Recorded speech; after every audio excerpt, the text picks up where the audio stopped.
Esperamos que hayan disfrutado de la proyección. Ahora invitamos aquí al escenario a Roberto, a Amílcar y a Monchi, Maricel, para el conversatorio.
Buenas tardes, ¿verdad?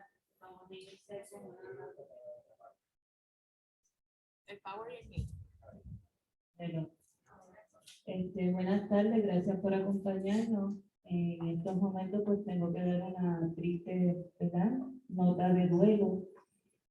El doctor José Curet, profesor del Sagrado Corazón, lamentablemente murió. Nos hemos enterado por las redes sociales.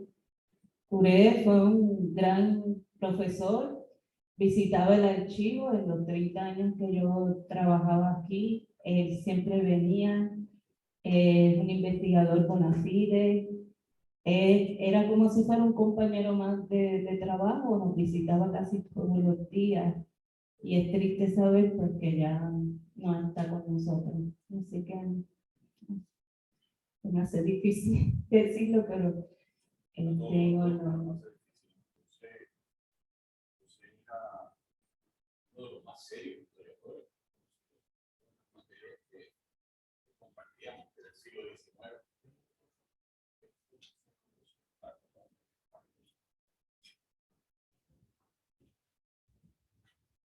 Una de sus grandes aportaciones fue el interés que él tenía y que compartimos en muchas ocasiones y que hablábamos en muchas ocasiones de hacer de la literatura una fuente de historia. El mejor libro que comprende esa propuesta es El crimen de la calle de Juan, que es uno de los grandes libros de la historia puertorriqueña, donde analiza y estudia, y aun cuando lo envuelve en una trama literaria, pero trabaja como ninguno otro el asunto del crimen de Pérez Mori, que es uno de los crímenes más horrendos, pero también más interesantes de nuestra historia del siglo XIX. José era especialista en eso y sobre todo su libro Lo vamos a hablar, que es una de las aportaciones más grandes al tema de la esclavitud. Así que nos duele muchísimo, no solamente porque es un gran historiador, sino porque era una persona muy cortés, muy amable, muy profesional, muy académico. Además era un gran amigo. Y bueno, cuando un amigo se va, uno le duele. A mí me duele muchísimo. Enterarme por Facebook me duele más. Uno se entera de la muerte de los amigos por Facebook. Bueno, nada, vamos a lo que nos ocupa.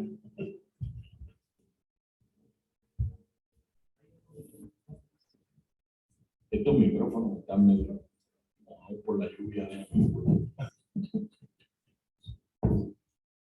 No sé si les pareció, esta película está al día ya, un poco, tiene un poco más tiempo de duración de las películas. Creo que se está tomando una calma, ¿verdad?, en manejar un tema tan difícil como es el tema el problema de los vicios que está comenzando a tener la juventud por la falta de recreación. Y me parece que hay una fotografía preciosa. El escenario y el paisaje invitan Y como el abuelo, ¿verdad? Que para eso estamos yo, porque mi laburo de abuela fue la importancia que tiene la familia, ¿verdad? Todos los componentes y cómo la comunidad discute el problema mientras trabaja. Yo creo que hace un buen recurso de ese elemento que tienen, y me parece una película genial. Me parece que una película más madura, ya tiene otras cosas como los voiceovers en la cabeza, el joven, todos tienen una profundidad en lo que le está pasando, lo están pensando, todo lo que está sucediendo, y como ellos saben cuál es el problema, y es que no tienen, están aburridos. Es una juventud que ya sabe lo que quiere.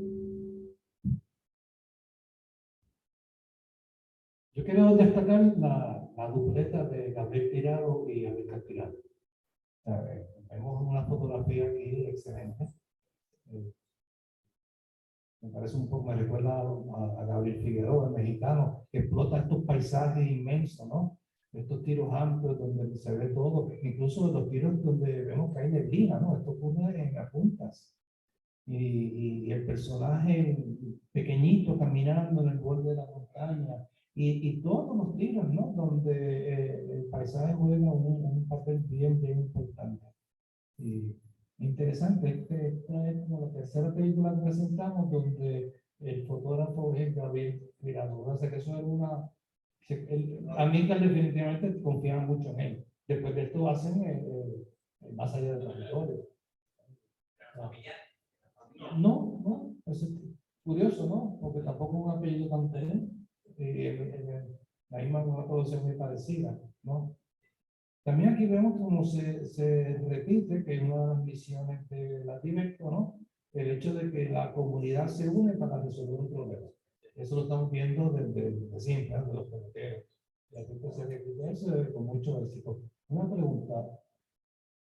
¿Alberto Sayas, Beco Sayas? Beco Sayas, ¿no? Beco cuando era joven. Buenas tardes.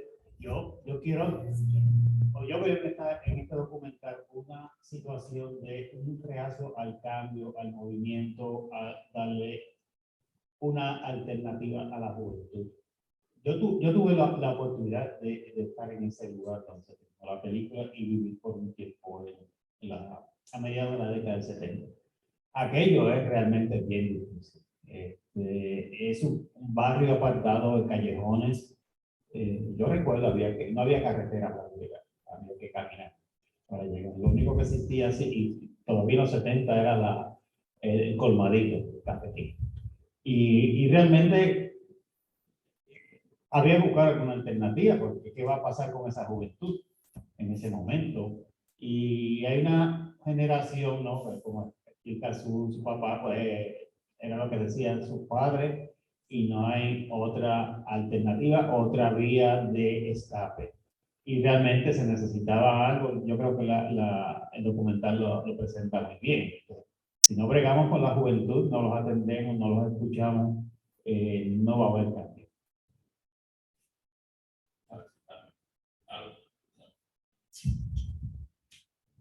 Un presupuesto para los chivos para mejorar estos micrófonos. No sé cómo están. Bueno, como a mí siempre me llama la atención, bueno, todos los aspectos de la película, pero me pican naturalmente pues por los asuntos del guión, ¿no? Y sí, ciertamente el guión tiene el propósito de encontrar una solución al problema del aburrimiento. Pero además de eso, hay una denuncia entre las imágenes de la película, sobre todo de ese acercamiento psicológico a la figura de este hombre intolerante, de este viejo padre terrible, en el que yo creo que hay una clara denuncia que René está ensayando para próximas películas, a esa severidad que le damos de España, porque no de otra cosa, ¿no? A esa severidad terrible donde la mentalidad del obrero tiene que ser siempre el trabajo, el trabajo. produce. A mí no me importa tu condición humana en tanto tú produzcas. Y eso es una tara que se hereda de generación en generación. Este personaje del abuelo tiene que haber nacido en el siglo XIX, obviamente. Tanto el actor como el personaje. Y por lo tanto, nosotros heredamos de esa última parte del siglo XIX, esa cultura española del sacrificio inútil, aquello que se me ocurre siempre cuando estaban bombardeando a San Juan, el secretario de la Gobernación, lo único que le preocupaba era si se habían robado los lápices de la oficina del gobernador. A él no le preocupaban los cañonazos, ¿no? A él le preocupaba que los lápices estuvieran completos y que nadie se hubiera llevado ninguno.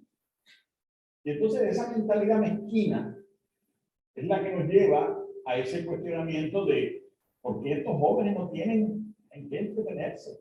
Esa toma de Amílcar, de ese muchachito mirando por la ventana, de la muchachita, es preciosa, no sé quién es la actriz, pero tiene un rostro muy expresivo, donde le dice, estamos aburridos. Una contestación tan simple a un problema tan complejo es lo que sirve de ensayo a René para escribir Intolerancia. Intolerancia es otro monumento a este mismo tema, ¿no? Así que, más allá de resolver un problema cotidiano, que obviamente es el propósito de la película, creo que hay unas metáforas envueltas en la relación de los mismos personajes, la sumisión de la mujer, la falta de esperanza en las muchachitas para poder tener una vida en la que ellas puedan decidir sobre sus vidas, ¿no? Y sobre todo el rostro de este personaje, de este jovencito.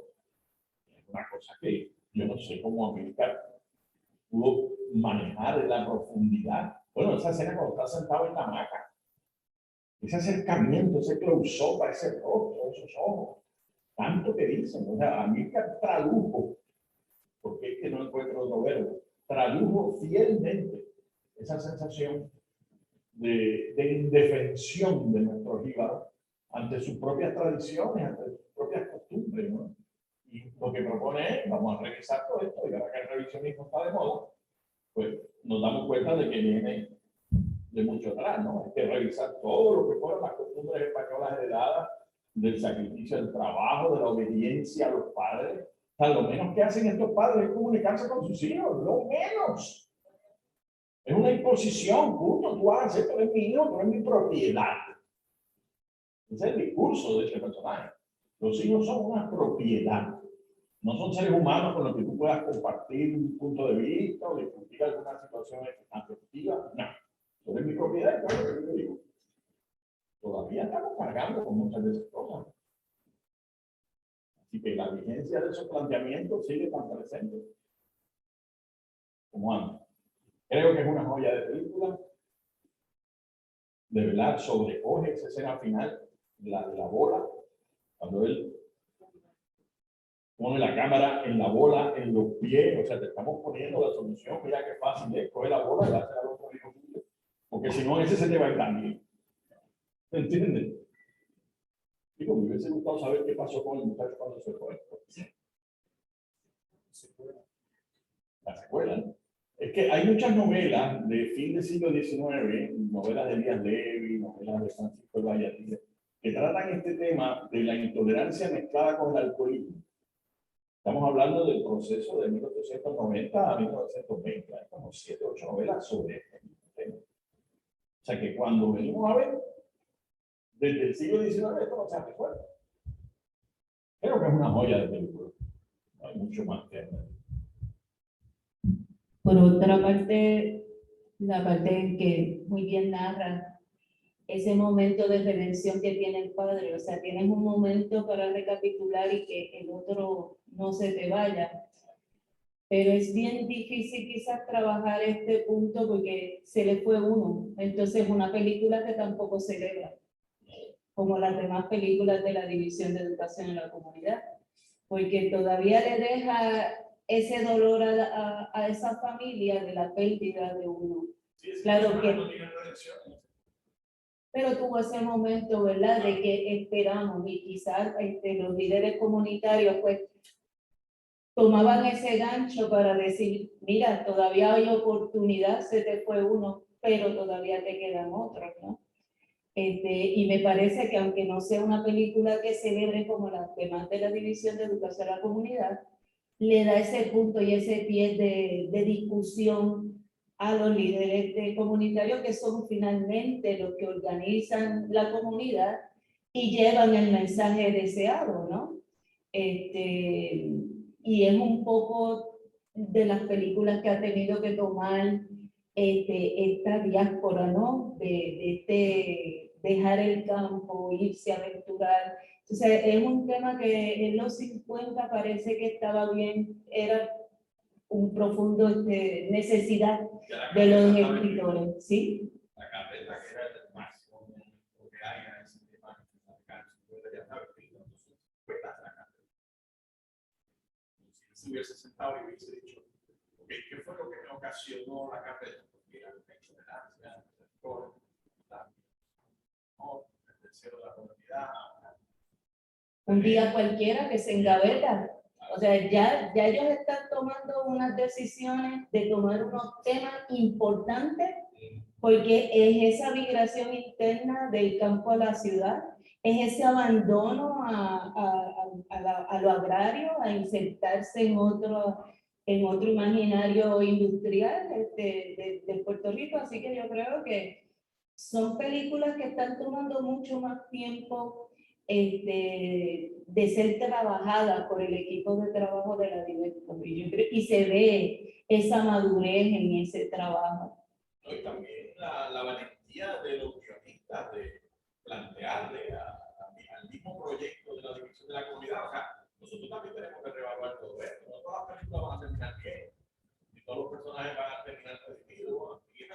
Esa no es la realidad que se está viviendo en los campos. Nosotros estamos proponiendo una visión de una vida comunitaria sana, pero eso no es tan fácil. O sea, ellos resolvieron el problema de conseguir un entretenimiento para los muchachos, pero aún con la solución al problema, se va a quedar gente que carga unas herencias horribles, unas herencias espantosas, con las que tenemos que bregar. Eso es lo que dice esta película. Que hay soluciones, chévere, pero también toda solución va a traer conflicto. Va a traer conflicto.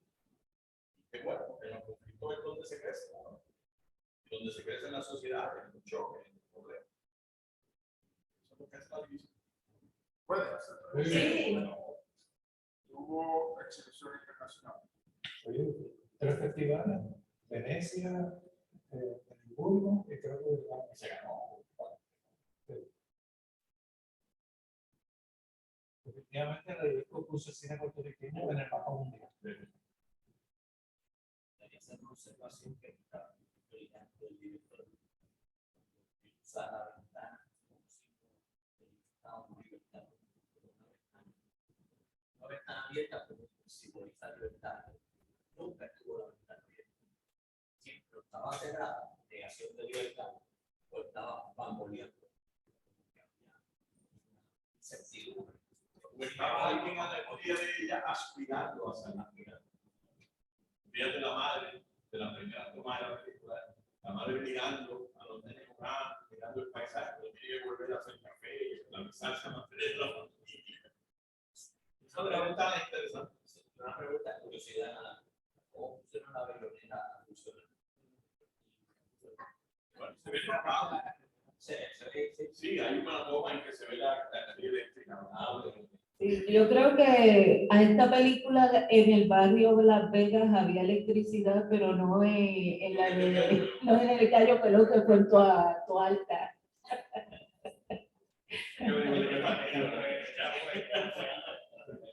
Perdóname. Sí, esto fue antes, por eso digo que la electricidad llegó primero del barrio Vegas. Pero entonces, lo que pasa también es que eso era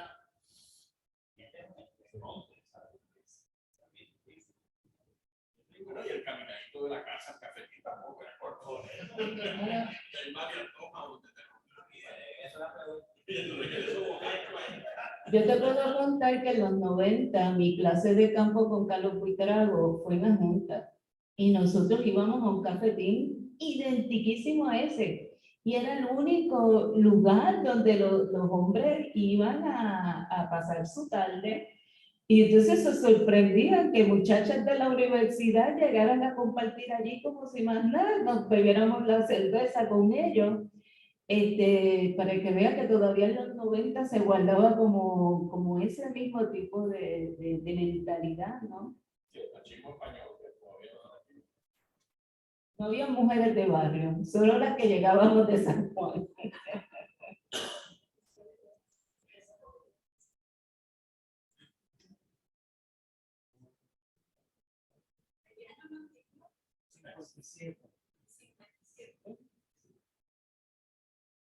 Y o sea, quizás para Sí, van a estar aquí. o sea, la calidad de la cerveza. Sí, porque hay trabajo de banco. Bueno, aquí hay estos son los materiales que agraciadamente estaban en el laboratorio y esto es una película en 35 milímetros. La primera también de la directa en 35. Y nosotros teníamos un negativo. En esta fue, Iván, que tuviste que coger parte del maestro positivo. No, tiene una partecita que todavía está medio nebulosa y fuera de foco, pero yo creo que es parte del original. Pero yo creo que estaba intencionar esa mirada fuera de foco a la sopa. A mí me pareció que ahí tenía una metáfora de mareo alcohólico.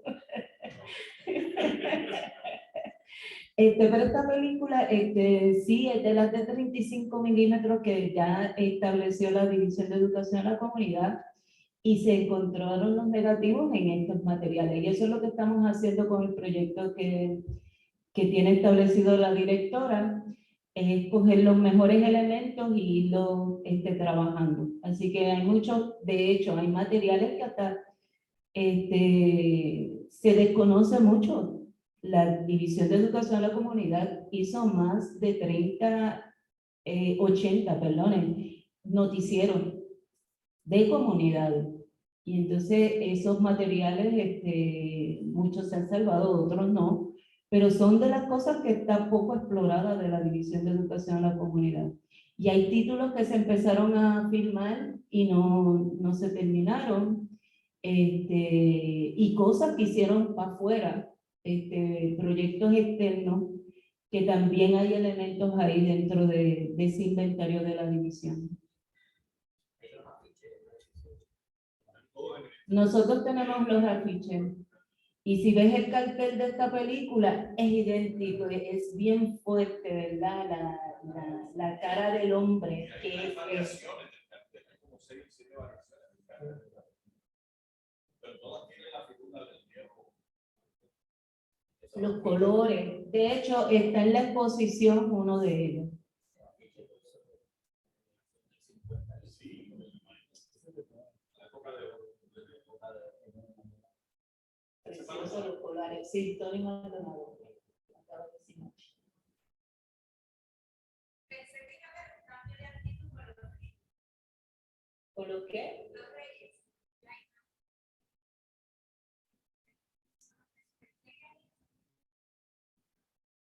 Es bien interesante porque estás en el escenario de una casa donde están siempre los santos, en la casa, ¿verdad? Del jíbaro puertorriqueño. Y no puede olvidar que muchas de estas intolerancias familiares, o sea, los santos, los reyes y las vírgenes, quién sabe qué otra cosa, eran los que conformaban la conducta de los jíbaros en muchas ocasiones. Solamente la política. Así que esta intolerancia de este hombre debe venirle de una excesiva veneración del campo, de obediencia paterna, de no honrar a tu padre y a tu madre. Honrarlo pues implica no solamente hacer lo que te dicen, sino someter con tu propiedad. O sea, no lo dice el personaje, lo dice clarito. Él no está diciendo es mi hijo, él está diciendo es mi propiedad. Cuando lo va a buscar a la fiesta, no, yo no yo quiero saber de ustedes, yo quiero hablar de este, porque este es el mío. Exacto. Y eso más religioso, pues, con la vida. Y hay unos símbolos interesantísimos que he hecho, que son precisamente para mantener El control. y ese poder. El control y el golpe, parece. Es las cosas más violentas que tú ves, es esa imagen. Mucho más violenta me parece que la reacción del padre cuando irrumpe en la fiesta. A mí me parece la imagen de esa muy, muy fuerte. Y es como te decía, el ensayo de intolerancia, que no la dirigió pero el mismo tema.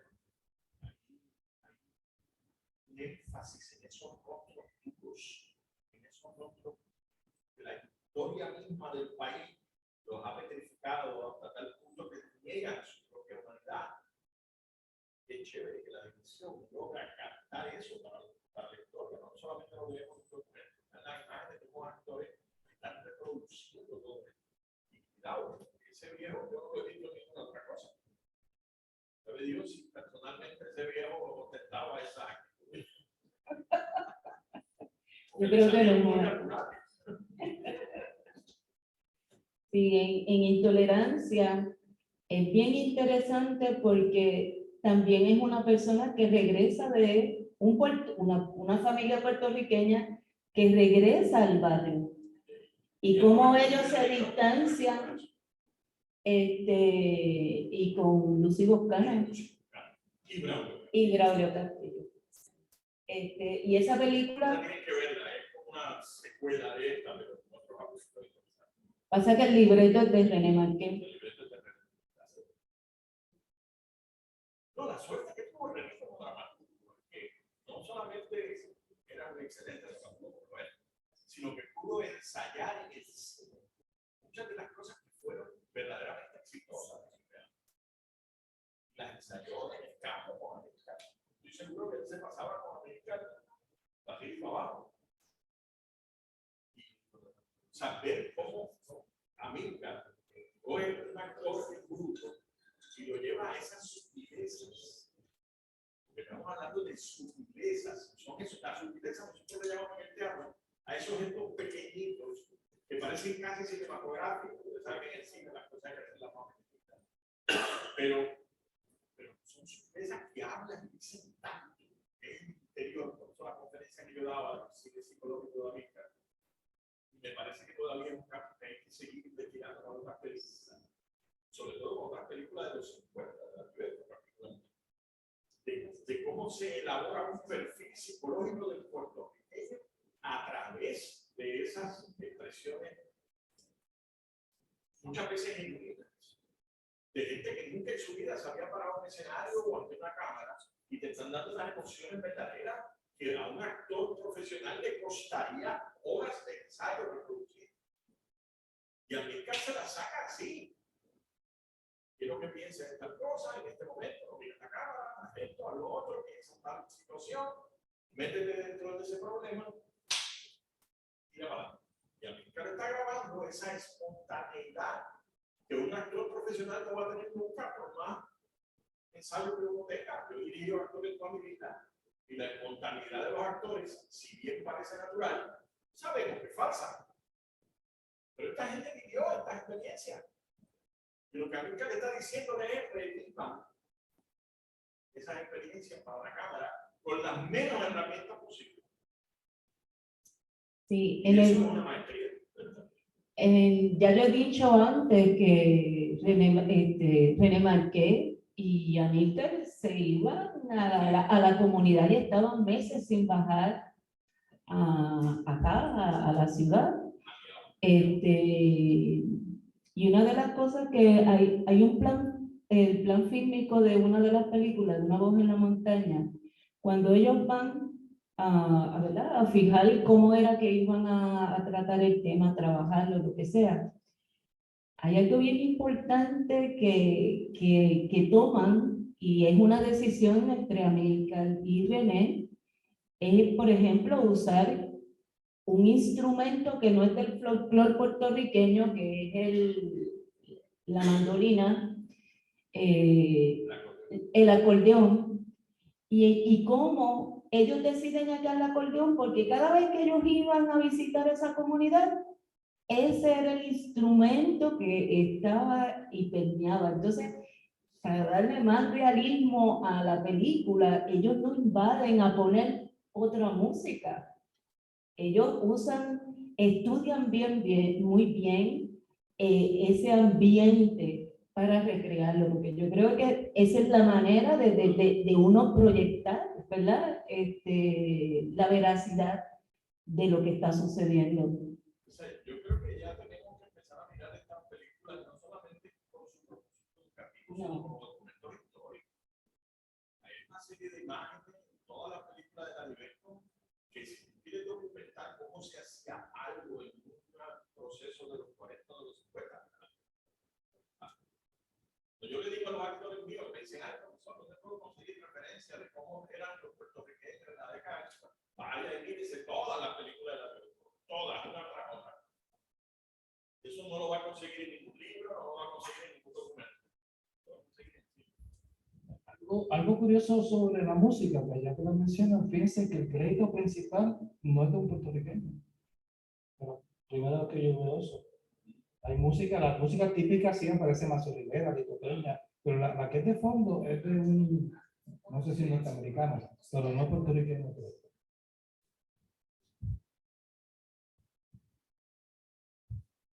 Ir reaccionando. Está muy bien.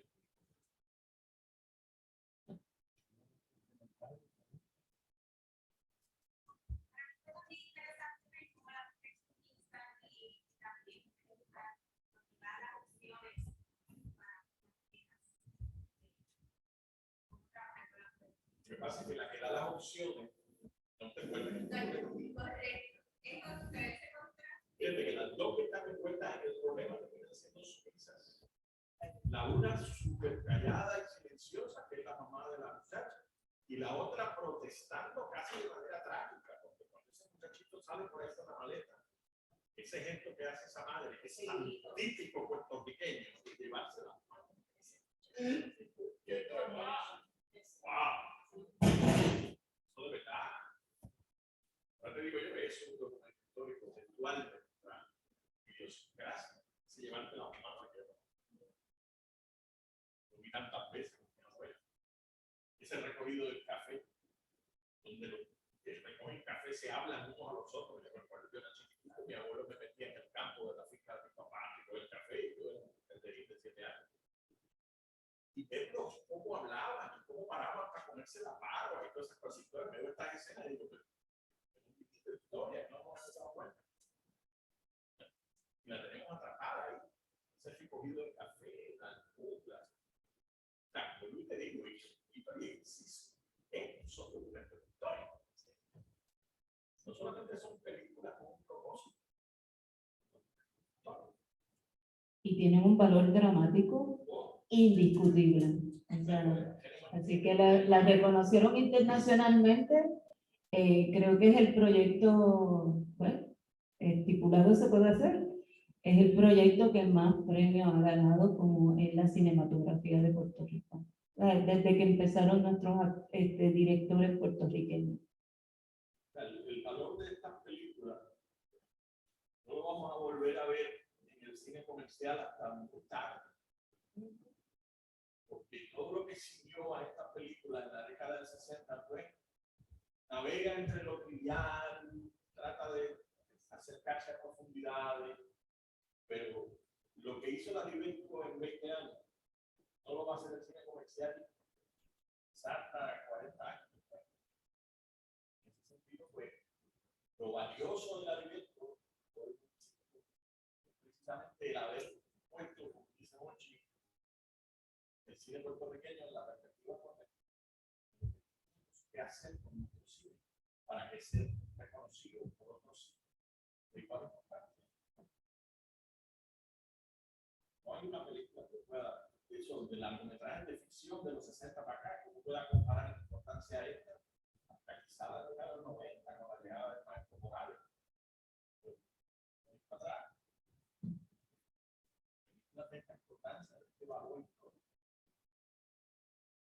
Entonces, esta forma de tirar el chico de la televisión. Sí, copiarse, tratar de ser un analista del cine americano, del cine mexicano.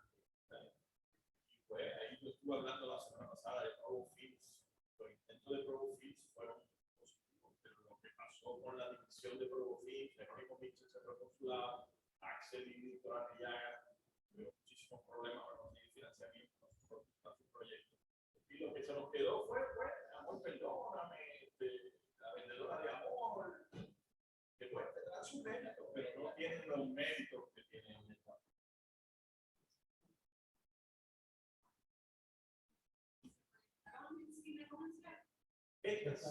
No.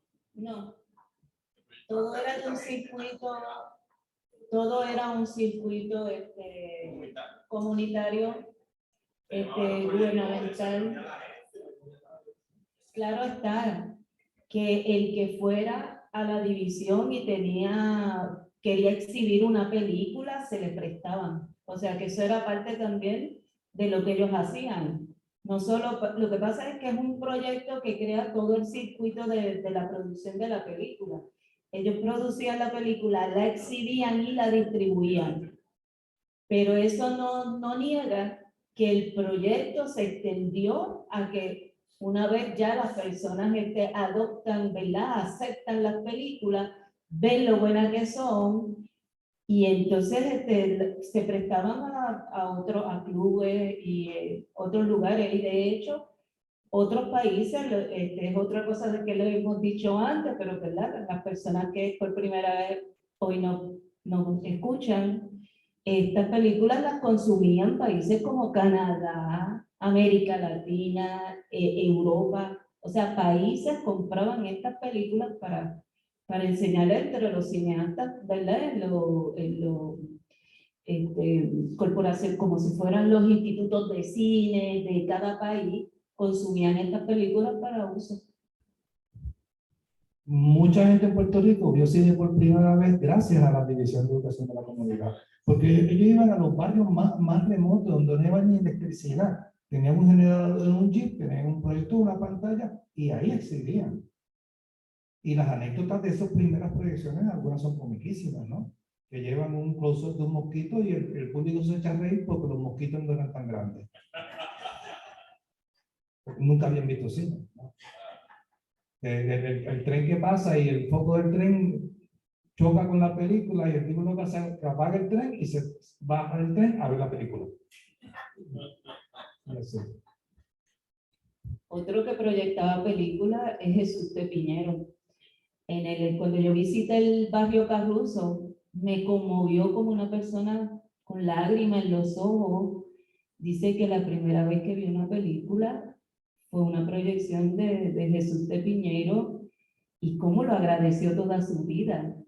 O sea, imagínense ustedes este tipo de claustro, o sea, pues, una comunidad encerrada que no tenía entretenimiento y que te lleven algo tan ¿verdad?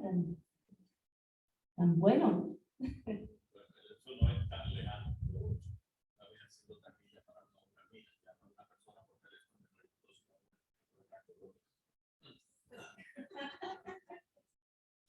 Yo lo que sí, lo último que quería decir es que agradecer de parte del Instituto Alejandro Tapia Rivera a nuestra parte. Gracias a la invitación de Marcel, que es la que nos abre. Y por nuestra parte estamos muy complacidos con el resultado. Hubiésemos querido siempre sala llena, pero sabemos que hay un exceso de oferta de actividades en este momento en nuestro país. Hay 20 actividades el mismo día, a la misma hora, la gente tiene que explorar. Así que por nuestra parte, el Instituto Alejandro Tapia Rivera siempre estará en la mejor disposición. Una de nuestras misiones es el cine puertorriqueño. Así que estamos en la mejor disposición.